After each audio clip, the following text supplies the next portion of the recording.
C'est un texte martyr qui a été présenté hier à la COP21 selon le porte-parole du groupe Afrique. Le projet d'accord distribué est débattu, critiqué, révisé en ce moment même par les 195 pays participants. Au cœur des discussions, le financement de la lutte contre le réchauffement climatique. Le World Resources Institute se montre néanmoins optimiste. Il ne manque pas grand-chose en réalité, souligne la directrice du programme climat. Le défi pour les négociateurs est de le résumer tout en gardant les points clés les plus ambitieux. Y aura-t-il un objectif sur le long terme? Y aura-t-il une progression pour que les pays puissent revoir régulièrement leurs ambitions à la hausse? Ces sujets sont en attente.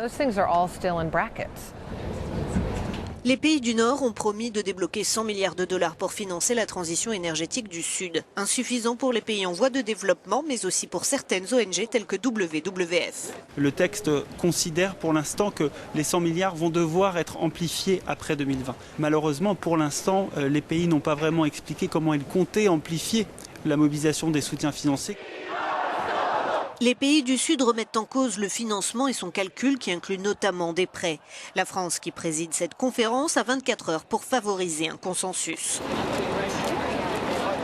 Si le dernier texte présenté sur la table des négociations ne fait pas l'unanimité, les responsables politiques et les ONG évoquent tout de même des options intéressantes mais insuffisantes pour parler d'un accord. La France a donc décidé de changer de méthode de travail afin de présenter dans les prochaines heures un nouveau texte.